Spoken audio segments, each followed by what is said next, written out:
Welcome sa Cloudy Movie Recap. Ang pelikulang ikukwento natin ngayon ay ang Jumper. Halina't simulan na natin. Si David Rice ay isang binatang namumuhay ng tahimik sa isang maliit na bayan. May lihim siyang paghanga sa kaklase niyang si Millie. Isang araw, binigyan niya ito ng snow globe bilang regalo, at masaya naman itong tinanggap. Ngunit biglang dumating ang isa pa nilang kaklase na si Mark. Inagaw nito ang regalo at nagsimulang asarin si David. Maya-maya, ibinato ng isa nilang kaklase ang snow globe sa gitna ng nagyayalong lawa. Agad itong sinundan ni David upang kunin ang regalo. Sinubukan siyang pigilan ni Millie, ngunit ipinagpatuloy pa rin niya ang paglalakad sa ibabaw ng yelo.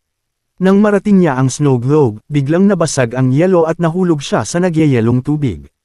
Agad na tumakbo si Millie upang tulungan siya, ngunit naipit si David sa ilalim ng yelo. Tinangay siya ng malakas na agos at tila wala na siyang pag-asang makaahon. Ngunit sa isang iglap, bigla na lamang siyang napunta sa loob ng isang pampublikong aklatan. Labis ang pagkalito at pagkabigla ni David, ngunit sinubukan niyang lumabas ng aklatan nang hindi nakakahalata ang ibang tao. Pag-uwi niya sa bahay, napansin ng kanyang amang si William na gabi na siyang nakauwi. Mag-isa lamang siyang pinalaki ng kanyang ama matapos silang iwan ng kanyang ina noong bata pa siya. Tinanong siya ni William kung saan siya nanggaling, ngunit hindi siya sumagot. Nagalit si William at hinabol siya hanggang sa kanyang silid. Agad na ikinandado ni David ang pinto, ngunit pilit itong binuksan ng kanyang ama. Sa mismong sandaling nabuksan ng pinto, bigla na lamang naglaho si David at muling lumitaw sa loob ng aklatan. Doon niya napagtanto na ang kakaiba niyang kakayahan ay maaaring maging susi sa isang mas magandang buhay. Umuwi siya, kinuha ang lahat ng perang naipon niya, at nagpas siyang lumipat sa isang malaking lungsod upang magsimula ng panibagong buhay. Sinimulan din niyang pag-aralan ang kanyang kapangyarihan sa pamamagitan ng paulit-ulit na pagsasanay sa isang parke. Habang nagbabasa siya ng isang magazine tungkol sa mga sikat na pasyalan sa iba't ibang panig ng mundo, sinubukan niyang mag-teleport sa bawat lugar na nakikita niya. Nang makita niya ang Empire State Building, naalala niyang minsan na siyang nakapunta roon kasama ang kanyang inang si Mary. Biglang nagsimulang lumutang ang mga gamit sa kanyang silid, at sa isang iglap ay napunta siya sa tuktok ng Empire State Building. Doon niya napagtanto na maaari lamang siyang mag-teleport sa mga lugar na dati na niyang napuntahan. Dahil wala siyang sapat na pera, nagpasya siyang gamitin ang kanyang kapangyarihan upang magnakaw sa isang bangko. Pumunta siya roon at nagkunwaring gagamit ng banyo. Habang naglalakad, natanong niya ang loob ng vault ng bangko. Kinagabihan, nag-teleport siya papasok sa vault at kumuha ng napakaraming pera. Paulit-ulit siyang bumalik hanggang mapuno ang kanyang bag. Kinabukasan, nagsimula ang investigasyon tungkol sa pagnanakaw. Dumating ang isang lalaking nagngangalang Roland Cox at nagpakilalang empleyado ng gobyerno. Hiniling niya ang lahat ng video surveillance ng bangko at ang listahan ng lahat ng taong pumasok doon sa nakalipas na isang buwan. Napansin niyang hindi kailanman nabuksan ang vault kaya walang makapagpaliwanag kung paano na isagawa ang pagnanakaw. Mukhang alam ni Roland ang tungkol sa mga taong may kakayahang mag-teleport at pinaghinalaan niyang isa sa kanila ang may kagagawan ng krimen. Lumipas ang ilang taon, isa na ngayong mayamang binata si David at nakatira sa isang marangyang penthouse sa downtown New York. Nabibili na niya ang lahat ng gusto niya at ginagawa ang anumang nais niya. Puno ng mga larawan ng iba't ibang lugar sa mundo ang kanyang apartment, at mayroon pa siyang lihim na silid na puno ng pera mula sa iba't ibang bansa. Isang araw, nag-teleport siya sa isang bar sa London at napansin ang isang magandang babae. Walang pag-aalinlangan, nag-teleport siya sa tabi nito. Ngunit may isa pang lalaking nakakita sa kanyang ginawa. Ang lalaking iyon ay si Griffin. Magkasama nilang ginugol ang gabi ng babae, at kinabukasan ay nagtungo si David sa Fiji upang mag-surf sa napakalalaking alon. Pagkatapos ay nag-teleport naman siya sa Egypt at kumain ng tanghalian sa ibabaw mismo ng Sphinx. Samantala, sa isang tropikal na kagubatan, isang lalaking may kakayahang mag-teleport ang desperadong tumatakas. Paulit-ulit siyang nag-teleport, ngunit may nakakabit na bakal na cable sa kanyang katawan kaya hindi siya tuluyang makatakas. Dumating si Roland at nilapitan siya. Tinanong ng lalaki kung bakit siya ginagawa ni Roland ng ganoon. Sumagot si Roland na ang mga taong kayang mag-teleport ay mga kasuklam-suklam na nilalang at nararapat lamang silang lipulin. Pagkatapos ay sinaksak niya ang lalaki hanggang sa mamatay ito. Ilang sandali pa, nakatanggap si Roland ng tawag tungkol sa pagnanakaw sa bangko na nangyari ilang taon na ang nakalipas. Samantala, pagbalik ni David sa kanyang apartment sa New York, nadatnan niyang naroon si Roland. Sinabi ni Roland na iniimbestigahan niya ang isang pagnanakaw sa bangko, ngunit nilinaw niyang hindi siya pulis. Pinapaalis siya ni David, ngunit sa halip ay inilabas ni Roland ang isang baton na may kuryente at ikinuryente siya. Sinubukan ni David na mag-teleport ngunit hindi siya makalayo ng higit sa ilang metro. Pagkatapos ay nagpaputok siya ng bakal na cable na kumapit sa katawan ni David. Ikinabot niya ang kabilang dulo nito sa sahig kaya hindi na makalayo si David sa pamamagitan ng pag-teleport. Sa matinding desperasyon, nag-teleport si David papunta sa isang lihim na silid sa loob ng pader at doon niya naputol ang cable. Agad niyang kinuha ang ilang bag ng pera at tumakas. Nag-teleport siya pabalik sa dati nilang bahay at lumitaw sa kanyang lumang silid. Narinig ni William ang pagdating niya at dali-daling pinuntahan siya. Nakiusap ang kanyang ama na huwag na siyang umalis dahil inakala nitong nababaliw na siya matapos mawala si David ng maraming taon. Sinabi ni David na hindi siya nababaliw, ngunit agad din siyang naglaho. Kinabukasan, hinanap niya si Millie at natagpuan itong nagtatrabaho sa isang maliit na bar. Doon din niya muling nakita ang dati niyang nambubuli na si Mark. Nag-away ang dalawa, ngunit ginamit ni David ang kanyang kapangyarihan at inilipat si Mark sa loob ng vault ng isang bangko bago ito iniwang mag-isa roon. Pagkatapos nito, muli niyang binalikan si Millie at nagkumustahan sila. Sinabi ni David na nagtatrabaho na siya sa industriya ng pagbabangko at tinanong si Millie kung kumusta na ang buhay nito sa maliit nilang bayan. Ikinwento ni Millie na pangarap pa rin niyang makapaglakbay sa iba't ibang bansa. Dahil dito, inalok siya ni David na samahan siyang pumunta sa Rome. Labis ang tuwa ni Millie at agad itong pumayag. Ngunit hindi nila alam na palihim silang minamasdan ni Griffin. Makalipas ang ilang oras, magkasama na sina David at Millie sa Rome upang bisitahin ang Colosseum. Samantala, nagpanggap si Roland na isang ahente ng CIA upang makausap si Mark, na nasa istasyon ng pulis. Doon niya nalaman ang tungkol kay Millie at natuklasang kara-rating lamang nito sa Rome. Palihim na ipinasok ni David si Millie sa loob ng Colosseum. Habang naglilibot sila at umiiwas sa mga gwardya, pansamantalang iniwan ni David si Millie upang buksan ang isang nakasarang pinto. Doon niya nakilala si Griffin. Ipinakilala ni Griffin ang sarili bilang isa ring taong may kakayahang mag-teleport at sinabi niyang ang mga tulad nila ay tinatawag na jumpers. Pinagsabihan niya si David dahil sa maluho at pabaya nitong pamumuhay. Ipinaliwanag din niya na may isang samahang tinatawag na paladins na walang tigil na nangangaso at pumapatay sa lahat ng jumpers. Habang nagsasalita sila, biglang dumating ang dalawang paladin. Agad silang naglabas ng kanilang mga baton at sumiklab ang labanan. Sinubukang tumakas ni David ngunit natamaan siya ng isang cable na may kuryente kaya hindi niya magamit ang kanyang kakayahang mag-teleport. Si Griffin naman ay mabilis na nakipaglaban at madaling natalo ang dalawang paladin. Pagkatapos ng labanan, sinabi niyang matagal na niyang ginagawa ang pangangaso sa mga paladin bago siya nag-teleport papunta sa kanyang lihim na tagwan. Napansin ni David ang bakas ng teleportasyon na tinatawag na jump scare at sinundan niya ito hanggang sa tagwan ni Griffin. Ngunit pinaalis siya ni Griffin kaya bumalik na lamang siya kay Millie. Agad niyang inilabas si Millie sa Colosseum, ngunit humingi ito ng paliwanag sa lahat ng nangyayari. Bago pa makapagsalita si David, dumating ang mga pulis at inaresto siya dahil sa ilegal na pagpasok sa Colosseum. Sa istasyon ng pulis, ipinaliwanag ni David na isa lamang siyang turista na lumabag sa mga patakaran at humingi siya ng paumanhin. Iniwan muna siya ng mga pulis habang hinihintay ang isang kinatawan mula sa embahada ng Estados Unidos. Habang naghihintay, pumasok ang isang babae. Labis ang pagkabigla ni David nang makilala niyang ito pala ang kanyang inang si Mary. Sinabi ni Mary na 30 segundo na lamang ang natitira bago dumating ang iba pang paladins. Iniabot niya kay David ang susi ng kanyang posos at agad na umalis. Hinabol siya ni David ngunit hindi na niya ito naabutan. Muli siyang nakipagkita kay Millie at nagtungo sila sa paliparan. Pagdating doon, sinabi ni David na kailangan muna nilang maghiwalay.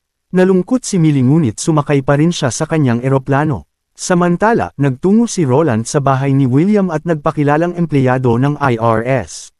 Nagtanong siya tungkol kay David, ngunit malamig ang pagtanggap sa kanya ni William at tumanggi itong makipagtulungan. Sinabi ni William na 8 taon na niyang hindi nakikita ang kanyang anak. Ikinwento rin niyang iniwan silang mag-ama ni Mary noong 5 taong gulang pa lamang si David. Hiniling niyang umalis na si Roland, ngunit tumanggi ito. Samantala, dumating si David sa lihim na tagwa ni Griffin at nakita niyang puno ng mga larawan at impormasyon tungkol sa mga paladin sa iba't ibang panig ng mundo ang buong lugar. Tinanong ni David si Griffin kung bakit walang tigil na pinapatay ng mga Paladin ang mga Jumpers. Ipinaliwanag ni Griffin na nagsimula pa ang digmaan sa pagitan ng dalawang panig noong panahon ng Dark Ages. Ayon sa kanya, mga panatikong relihiyoso ang mga Paladin. Naniniwala silang ang kapangyarihang mag-teleport ay para lamang sa Diyos, kaya itinuturing nilang kasalanan ang sinumang nagtataglay nito. Idinagdag pa niya na hindi magdadalawang isip ang mga Paladin na pumatay ng inosenteng tao basta lamang mahuli si David. Nang mapagtanto ni David na maaaring nasa panganib ang kanyang ama at si Millie, agad siyang nag-teleport sa bahay ng kanyang ama. Pagdating niya roon, nadatnan niyang nakahandusay at walang malay si William. Agad niya itong dinala sa ospital gamit ang kanyang kapangyarihan, at mabilis namang inisikaso ng mga doktor at nurse ang kanyang ama. Pagkatapos nito, bumalik si David sa tagwan ni Griffin upang humingi ng karagdagang impormasyon tungkol kay Roland. Balak na kasi niyang patayin ito. Ngunit sinabi ni Griffin na wala itong saysay dahil mahigit 10 taon na niyang sinusubaybayan si Roland, at sa bawat pagkakataong nagtatagpo sila, mas marami lamang siyang natatamong sugat. Nag-alok si David na tumulong sa paghuli kay Roland, ngunit tumanggi si Griffin.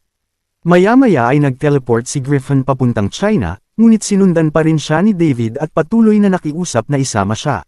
Sa huli, pumayag din si Griffin nang sabihin ni David na alam niya kung saan posibleng muling lumitaw si Roland kay Millie. Nagpasya silang maghiwalay. Si David ang susando kay Millie, habang babalik naman si Griffin sa kanyang tagwan upang ihanda ang kanyang mga sandata. Pagdating ni David sa apartment ni Millie, nagulat itong makita siyang muli. Sinabi ni Millie na ayaw na niyang magkaroon ng anumang kinalaman sa kanya at pinaalis siya. Ngunit narinig ni David ang pagdating ni Roland kasama ang ilan pang Paladin. Wala na siyang ibang pagpipilian kaya ibinunyag niya kay Millie ang kanyang lihim. Ipinakita niyang isa siyang Jumper. Labis ang pagkabigla ni Millie nang makita niya ang kakaibang kapangyarihan ni David. Alam ni David na malapit na ang panganib, kaya hinawakan niya si Millie at agad silang nag-teleport papunta sa tagwan ni Griffin. Pagdating ni Roland sa apartment, wala na silang nadatnan. Ngunit napansin ni Roland ang isang jump scare. Naglabas sila ng isang kakaibang makina at inilagay ito sa ilalim ng jump scare. Unti-unti nitong muling binuksan ang portal upang masundan nila kung saan nagpunta si David. Samantala, ipinakilala ni David si Millie kay Griffin. Ngunit galit na galit si Griffin nang makita niyang isinama ni David si Millie. Ipinaliwanag niyang may teknolohiya ang mga Paladin na kayang sundan ng jump scare. Dahil dito, ang pagdadala kay Millie sa kanilang tagwan ay nagbigay lamang ng daan upang matunten sila ng mga Paladin. Sinuri nilang dalawa ang jump scare at napansin nilang lalo itong lumalaki. Makalipas lamang ang ilang segundo, lumitaw si Roland. Nagtago sina David at Griffin. Habang nagtatago, napansin ni David ang larawan ng kanyang inang si Mary sa pader ng mga kilalang Paladin. Bigla namang tumama sa kanya ang isang cable na may kuryente at napako siya sa pader. Dumating si Griffin na may dalang flamethrower. Agad siyang nakipaglaban kay Roland at ginamit ang kanyang kakayahang mag-teleport upang magkaroon ng kalamangan. Ngunit mahusay ding lumaban si Roland gamit ang makabagong teknolohiya ng mga Paladin. Sa kasagsagan ng laban, naitulak ni Griffin si Roland palabas ng tagwan. Pagkatapos ay nag-teleport siya at bumalik na may kasamang isang lumaragasang bus na itinutok kay Roland. Muntik na itong masagasaan, ngunit nakailag pa rin siya sa huling sandali. Samantala, nakita ni Millie si David na nakadikit pa rin sa pader. Sinubukan niya itong palayain, ngunit biglang dumating si Roland at handa na siyang patayin. Sa tamang sandali, muling dumating si Griffin at pinasabugan si Roland gamit ang flamethrower, dahilan upang maitulak ito pabalik sa jump scare. Tumalon din si Griffin sa portal at nagpatuloy ang kanilang labanan sa apartment ni Millie. Samantala, matagumpay na napalaya ni Millie si David. Ngunit sinabi niyang gusto na niyang umuwi. Ayaw na niyang madamay pa sa lahat ng kaguluhang iyon at nais na lamang niyang bumalik sa normal niyang buhay. Wala nang nagawa si David kundi pumayag. Habang ihahatid na sana niya si Millie pauwi, bumalik si Griffin dala ang makinang ginagamit ng mga Paladin upang muling buksan ang jump scare. Ngunit dahil aktibo pa rin ang portal, nakapagpaputok pa rin ang mga Paladin ng isang cable na tumama kay Millie. Nahila nila ito pabalik sa apartment. Nais agad ni David na iligtas si Millie. Ngunit naghanda si Griffin ng isang bomba. Nagulat si David at tinanong kung ano ang balak nito. Ipinaliwanag ni Griffin na ito na ang pinakamagandang pagkakataon upang tuluyang lipulin ang mga Paladin. Plano niyang dalhin ang bomba sa apartment at pasabugan silang lahat. Hindi pumayag si David. Inagaw niya ang bomba at nag-teleport palayo. Hinabol siya ni Griffin, at nauwi sila sa matinding labanan habang paulit-ulit na nagte-teleport sa iba't ibang bahagi ng mundo. Napunta sila sa Egypt, San Francisco, New York, at marami pang ibang lugar habang nag-aagawan sa remote detonator ng bomba. Sa huli, napunta sila sa isang bansang winasak ng digmaan. Nakuha ni Griffin ang remote detonator. Ngunit hindi niya napansing may malaking poste ng kuryente na bumabagsak sa kanilang kinaroroonan. Mabilis na nag-teleport si David at inilipat si Griffin sa mismong daraanan ng poste. Tinamaan ito ng napakalakas na boltahe at tuluyang naipit. Sinubukan ni Griffin na pigilan si David. Sinabi niyang wala itong laban sa 5 paladin. Ngunit determinado si David na iligtas si Millie. Agad siyang bumalik sa apartment. Pagdating niya, sinalubong siya ng 5 cable na may mataas na boltahe at ikinabot siya ng mga paladin sa mismong gusali. Pilitan siyang nagpupumiglas habang sinusubukan pa ring mag-teleport. Sa bawat pagtatangka niya, buong apartment ang bahagyang sama-sama sa paglipat. Malakas na yumanig ang gusali. Nagsimulang mabiyak ang mga dingding at umuga ang buong apartment. Sa kanyang huling lakas, nagawa niyang i-teleport ang buong apartment pabalik sa nagyayelong lawa kung saan unang lumitaw ang kanyang kapangyarihan noong bata pa siya. Marami sa mga paladin ang nawalan ng malay, habang ang ilan ay nalunod sa nagyayelong tubig. Pagkatapos nito, inilipat naman ni David ang buong apartment sa pampublikong aklatan. Pagmulat niya, nakita niyang buhay pa rin si Roland. Hindi niya ito pinatay. Sa halip, iniwan niya ito sa gitna ng napakalawak na Grand Canyon.